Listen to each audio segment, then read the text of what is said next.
What if the person destined to steal your heart walked into your life wearing a maid's uniform? What if love dared to bloom between marble floors and mop tiles, between a man who owned everything and a woman who had nothing? Would you fight it? Or surrender to it? In the heart of Lagos, billionaire James Obika had everything: power, luxury, and influence. But when a quiet maid named Chioma stepped into his mansion, something within him changed. A glance became a spark, a touch became temptation, and one forbidden kiss ignited a love that defied class, family, and the empire he built. How far would a man go for the woman who made him feel human again? And how strong must a woman be to love a man the world says she can never have? This is their story, a tale of passion, courage, and the love that conquered the mansion walls. The Obika mansion in Ikoyi was a world of luxury. From the moment you stepped through the towering glass doors, you were met with perfection. Italian marble floors that gleamed like mirrors, golden chandeliers that hung like stars, and the soft hum of air conditioning that whispered wealth. Everything was in its place, everything but James Obika's heart. At 35, James was one of Nigeria's youngest billionaires, CEO of Obika Holdings, a company that touched everything from oil to real estate. He had the face of success, tall, broad-shouldered, always in tailored suits that hugged his athletic frame. But behind his confident smile lay a loneliness he could never admit to anyone. His mansion was filled with people, guards, cooks, drivers, maids, yet it always felt empty. That evening, the sky outside was turning orange, and James stood by his massive window, overlooking the city lights of Lagos. His penthouse suite on the third floor was a masterpiece, a king-sized bed dressed in white silk sheets, floor-to-ceiling curtains, and modern art framed in gold. He had just finished a long day of meetings and needed a moment to breathe. Then she walked in. A young maid, one he had never seen before. Her name tag read Chioma. She moved quietly, almost too shy to look up. Her dark skin glowed softly under the chandelier's light, and her hair was neatly packed under her maid's cap. There was something different about her, an innocence, a gentleness that the mansion hadn't seen in a long time. James turned slightly, pretending to scroll through his phone, but his eyes followed her reflection in the mirror. She moved gracefully, tucking in the bed corners, smoothing the sheets with the kind of care that made even routine work look sacred. "Good evening, sir," Chioma said softly, her voice like a calm melody. He cleared his throat. "Good evening. You're new here, right?" "Yes, sir," she replied, not meeting his gaze. "I started yesterday. Madame Grace, the head maid, assigned me to this wing." James nodded, though he wasn't really listening. His mind was elsewhere, trying to understand the strange feeling growing inside him. For years he had been surrounded by beautiful women, models, socialites, business partners who flirted to climb the ladder. But none had ever made his heart beat the way this simple girl just did by folding his sheets. He wanted to say something, anything. To ask her name again, to make her smile, to tell her she didn't have to be so afraid of him. But his lips refused to move. He was the billionaire, the boss, the man people only whispered to when spoken to. He couldn't afford to sound vulnerable. So he stayed silent, watching her quietly as she adjusted the pillows. Her fingers brushed the silk covers, and for a moment he imagined what her touch would feel like on his skin. He shook the thought off quickly, annoyed at himself. "What are you thinking, James? She's a maid, for God's sake."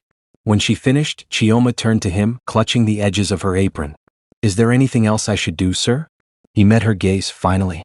Her eyes were big and brown, innocent yet filled with something he couldn't name. For a few seconds, the world around them disappeared. His phone buzzed on the table, breaking the moment. He exhaled. "No. That will be all, Chioma." She nodded quickly. "Yes, sir. Good night." "Good night," he said quietly, watching her walk away. As the door clicked shut behind her, James ran his fingers through his hair and let out a breath he hadn't realized he was holding. The faint scent of lavender lingered in the room, the scent of her soap, delicate and sweet. He sat on the edge of the bed she had just dressed and looked at the pillow she'd adjusted. It felt strange, but for the first time in a long while, the mansion didn't feel so empty. That night, James couldn't sleep. He tossed and turned, replaying the sight of her in his mind, the way her hands smoothed the sheets, the curve of her neck when she bent down, the calmness of her presence. He tried to convince himself it was just curiosity, nothing more. But deep down he knew better. Something had begun, quietly, unexpectedly, between the man who had everything and the maid who had nothing. And as the Lagos rain began to fall softly outside, James Obika realized that no amount of wealth could silence the storm that had started in his heart. The morning sun spilled across the vast marble hallways of the Obika mansion. The scent of freshly polished floors mixed with soft jazz music echoing faintly from the living room speakers. Everything was calm, the kind of peace that came before a storm. James Abaca, dressed in his white shorts and bare chest glistening with post-workout sweat, walked toward his private suite. A towel hung loosely around his waist as he wiped his face. His muscles rippled under the morning light, and even the mansion guards had learned to step aside silently when he passed. He was heading for a cold shower, his favorite way to clear his thoughts after exercise. But what he didn't know was that Chioma was already inside, scrubbing his bathroom. It was part of her morning duty: clean, replace towels, and leave before he returned. She worked fast but with careful precision. Her soft humming filled the room as she bent over the marble tub, rinsing off soap. The steam fogged the glass walls slightly, and she didn't hear the door open behind her.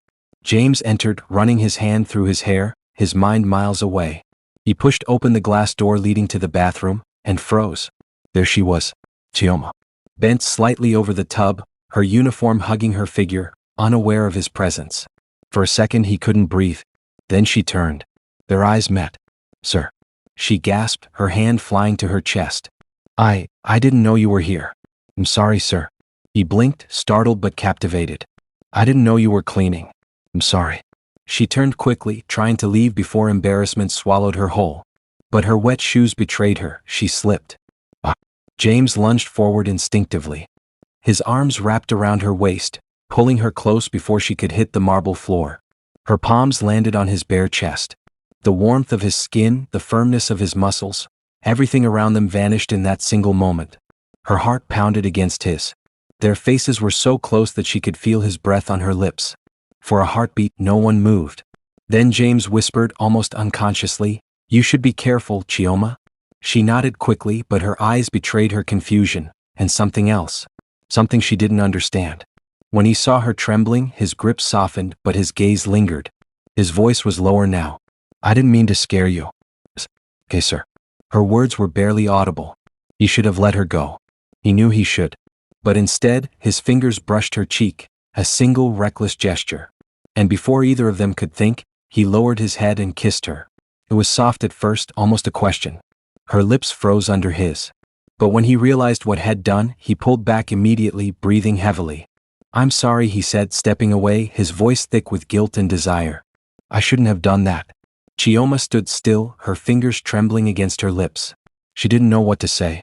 Her mind screamed to run, but her heart wasn't sure. He turned toward the mirror, unable to look at her again. "Go and rest. He'll call someone else to finish up."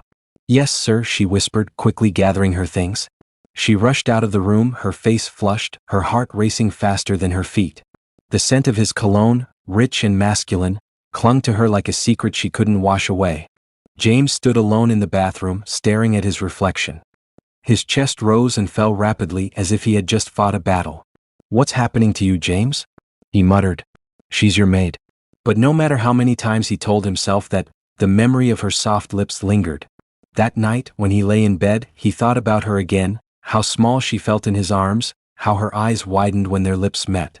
Guilt burned through him, but so did something else. Something stronger. And deep down, James Abaca knew this wasn't the end. It was only the beginning of something that could destroy him. Or save him.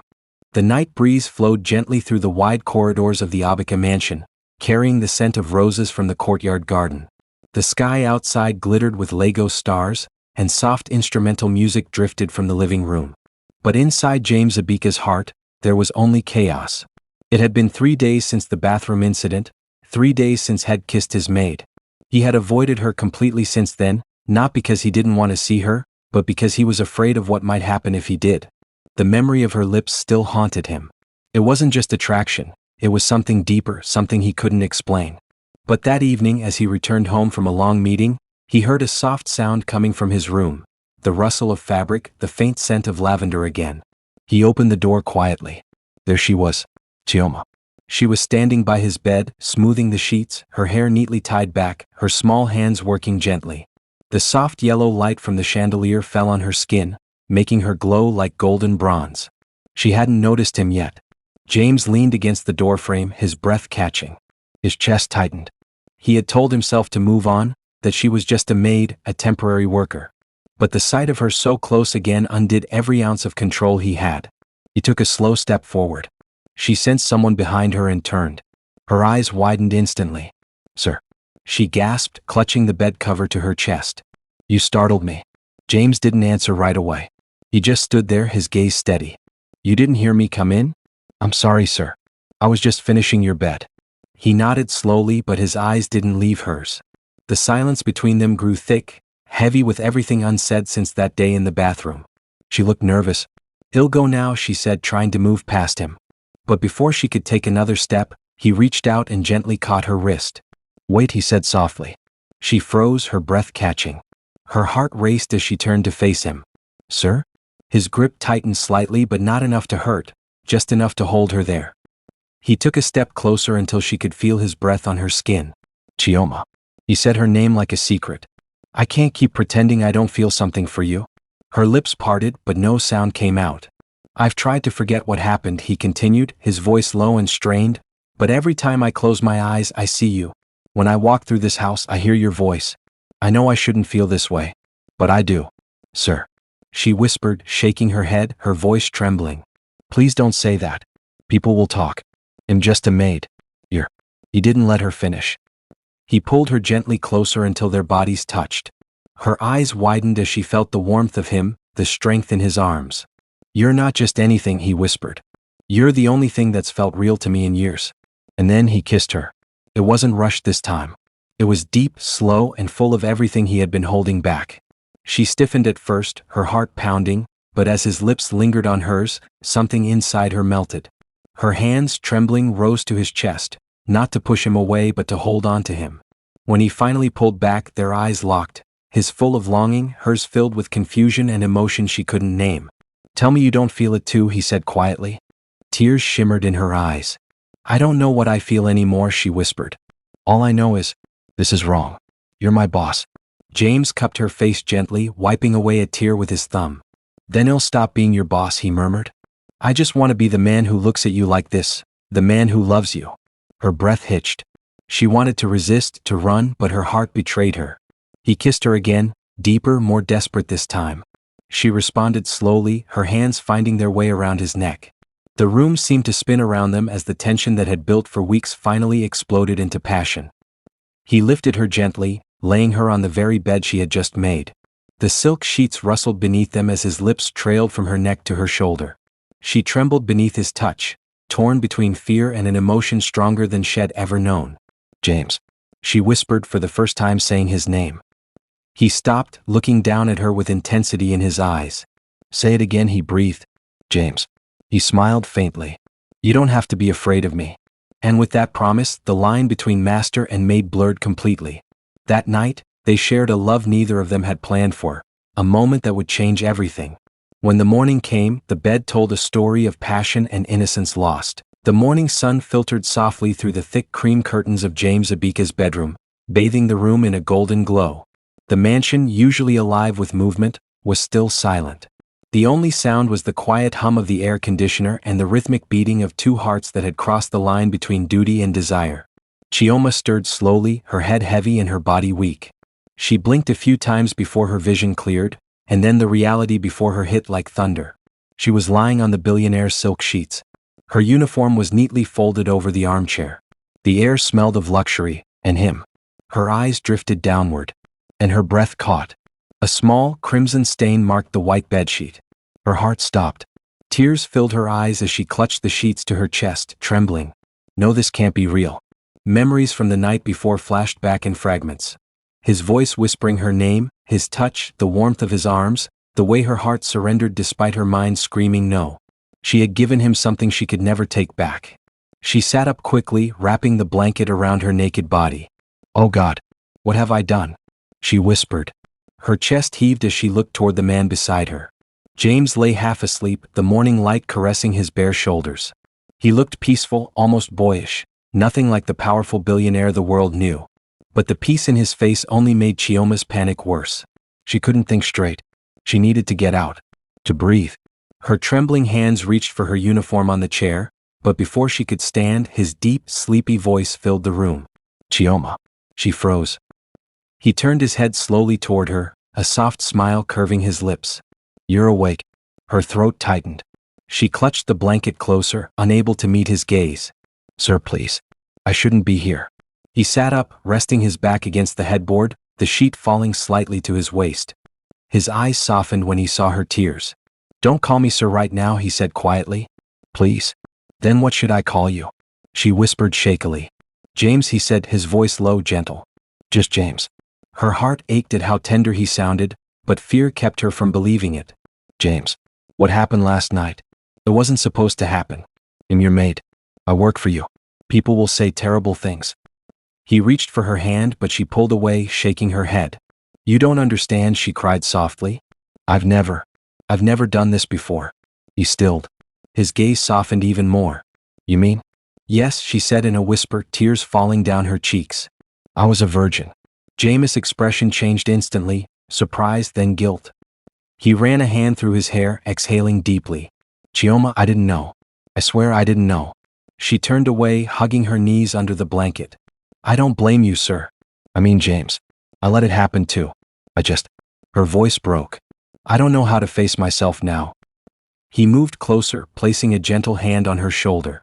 Hey, look at me, he said softly. When she didn't, he tilted her chin up. Their eyes met, his dark and full of sincerity. You have nothing to be ashamed of. Last night wasn't a mistake for me. It meant something. She blinked, confused. You're saying that because you feel bad for me. No, he said firmly. I'm saying it because it's true. You didn't force me, Chioma. I wanted you. I still do. And I won't let you go through this alone. Her lips trembled. But, what will people say? What will your parents say? He pressed a finger gently against her lips. Don't finish that sentence, he whispered. You're not just anything. You're someone I care about. Deeply.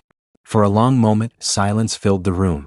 Then, with shaky hands, she pulled away and began dressing slowly. Her movements were clumsy. Her eyes avoided his. James watched quietly, knowing he couldn't stop her. He wanted to pull her back into his arms to promise her safety, but he knew she needed space. When she was done, she turned toward the door, tears threatening to fall again. Thank you for everything, she said softly. Chioma, he said, standing up and taking a step toward her. Please don't run from me. I'll protect you. Whatever happens next, we'll face it together. She gave a weak smile that didn't reach her eyes. You don't have to promise that, James. You have an empire to run. I'm just someone who cleans your floors. And before he could speak again, she slipped out of the room, the door closing softly behind her. James stood there in silence, staring at the empty doorway. The faint scent of lavender lingered, a reminder of her presence. He ran his hand over the spot on the bed where she had lain and sighed deeply. He didn't know what this feeling was, but he knew one thing. He wasn't going to let her disappear from his life. Not after what they had shared. Meanwhile, in her small staff quarters, Chioma sat on her narrow bed, clutching her pillow to her chest as tears streamed down her face.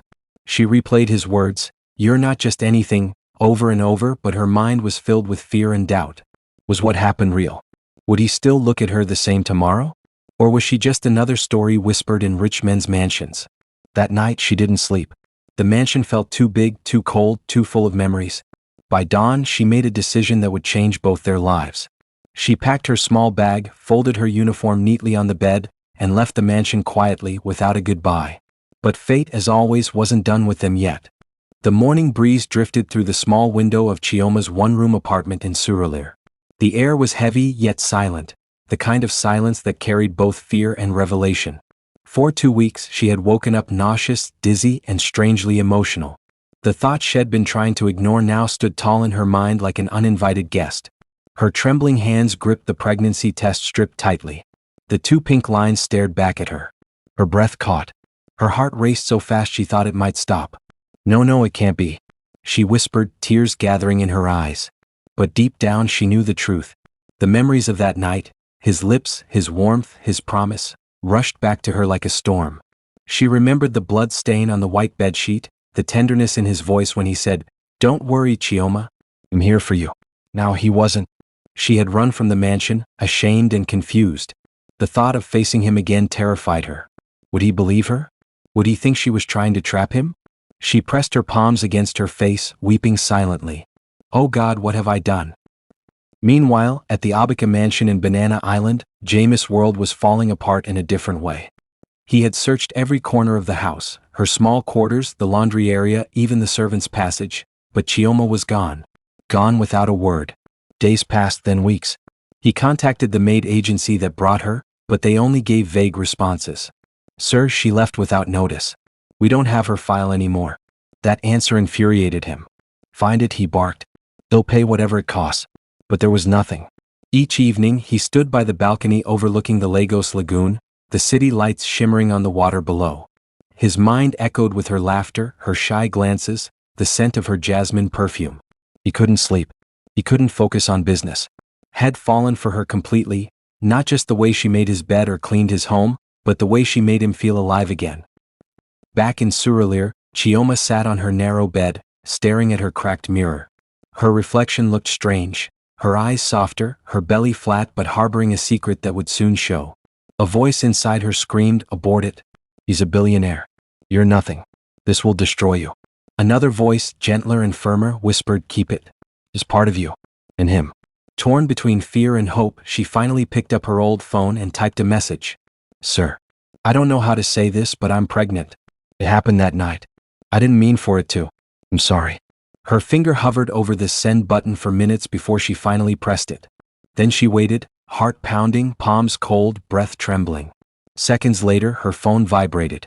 A reply popped up almost instantly. Chioma? Oh my God, Chioma. Where are you? Please send me your address right now. Her hands shook as she typed back her location. Within an hour, a black Range Rover parked in front of her building. Neighbors peeked through curtains as a tall, broad-chested man stepped out, dressed in a white shirt and dark jeans. He looked out of place among the rusted gates and cracked walls. When she opened her door, tears filled his eyes. Chioma. He breathed, stepping closer. Why did you leave me? She swallowed hard. I was scared. I thought you'd be angry. He took her hands, his voice breaking. Angry?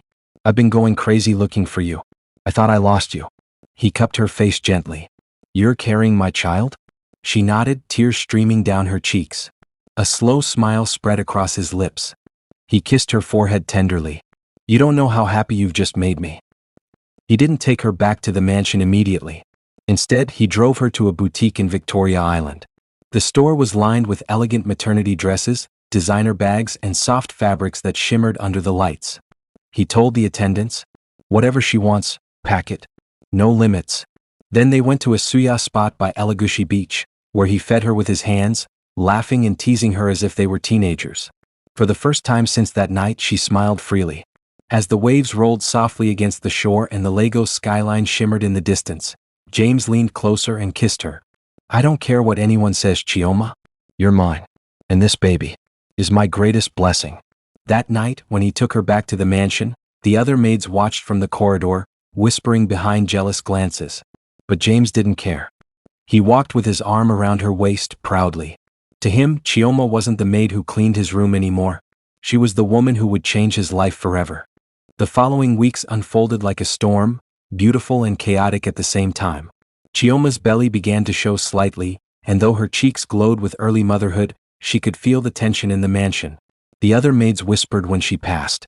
Some smiled falsely, others avoided her completely. They no longer saw her as one of them. She was now Madame's rival. Even the head housekeeper, Mrs. Duru, who once praised her neatness, now looked at her with disdain. You should have known your place, Chioma, she whispered one afternoon while folding laundry. Chioma only smiled faintly, refusing to answer. She was still trying to believe all this was real. Jameis' love, his promises, the baby growing inside her. But peace never lasts long in a world built on class.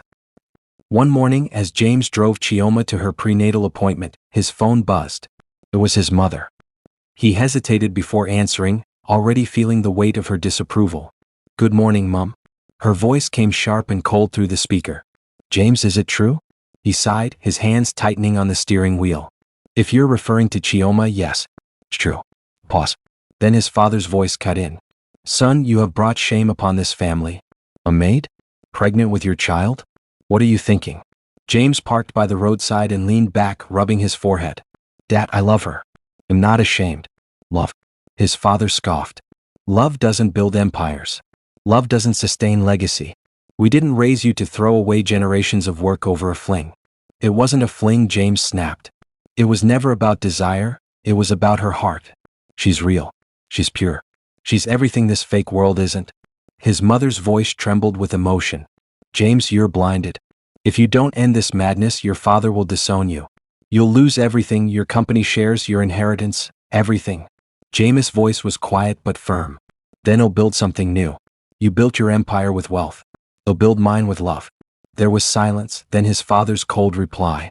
So be it. The call ended. Chioma had been silent the whole time, her hands clasped tightly over her small bump. Tears welled in her eyes. James, please. Don't fight them because of me. I can leave. I don't want you to lose your family. He turned to her, cupping her face gently. Chioma, look at me. I've lived my whole life surrounded by people who love my money, not me. For the first time, I found someone who sees James, not the billionaire. I'm not letting that go. Her tears fell freely as he kissed her hand. By the next week, everything had changed. The board members of Abaca Holdings held an emergency meeting.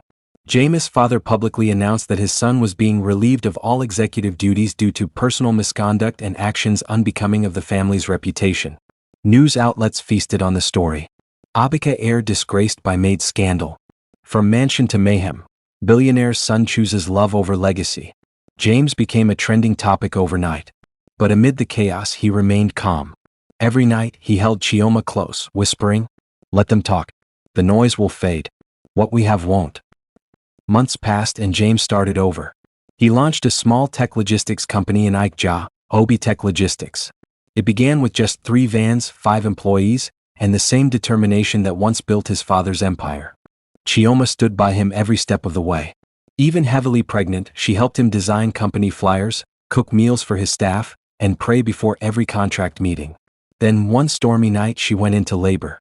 The thunder roared as James rushed her to the hospital. Hours later, the cries of newborn twins filled the room, a boy and a girl. Tears streamed down James' face as he held his children. You see, Chioma? He whispered, kissing her forehead. We've lost nothing. God just gave us more. 3 years later, the Abaca mansion that once rejected him called him back. His father had grown ill, and the board of directors realized that the empire had begun to crumble without James' leadership.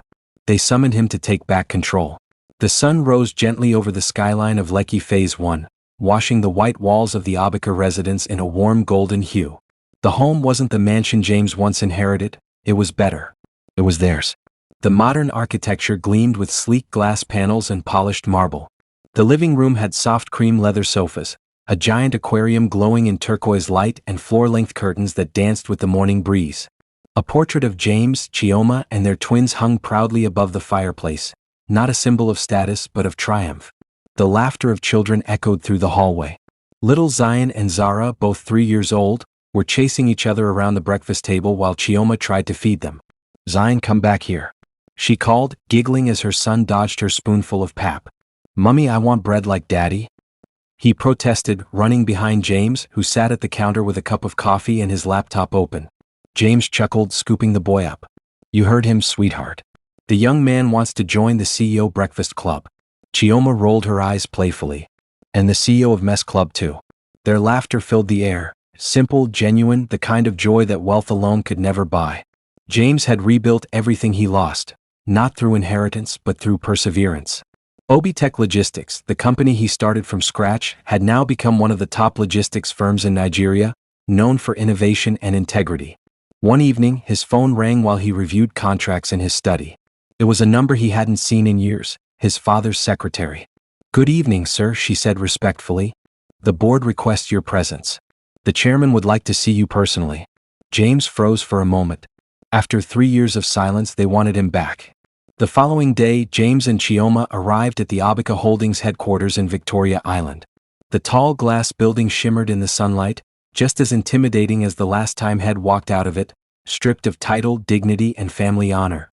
But this time he walked in holding Chioma's hand, his head high, and his children's photos in his wallet. The boardroom went silent as they entered.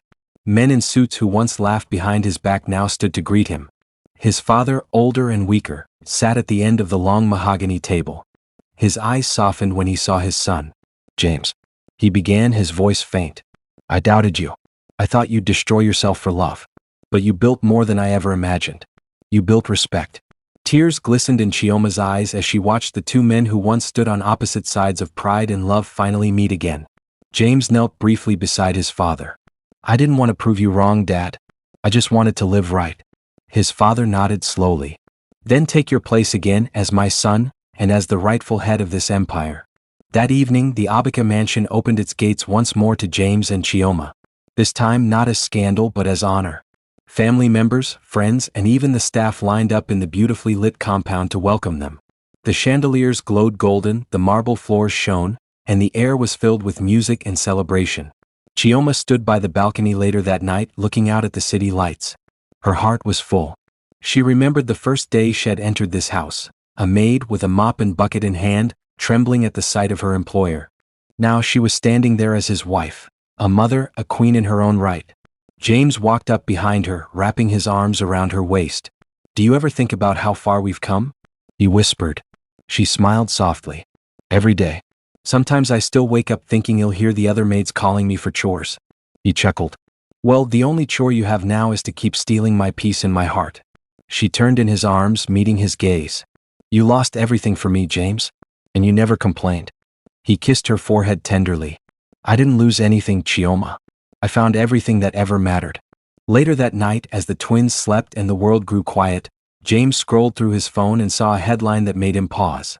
Abika heir returned stronger, the love story that redefined legacy. He smiled and turned to Chioma. "You see this?" he said, showing her the screen. "We didn't just build a company, Chioma. We built a story, one our children will never forget." She rested her head on his chest, whispering, "The empire of love." Years later, when Zion and Zara grew up, they would hear their parents' story, how their father chose love over riches, and how their mother turned a scandal into strength. And whenever someone asked James what the secret to his success was, he would simply smile and say, "It all began with a maid who made my bed and changed my life." Love knows no class, no wealth, no title. When two hearts are true, even the walls of power will bow to their strength. James and Chioma didn't just build a family, they built a kingdom founded on grace, courage, and unshakable love.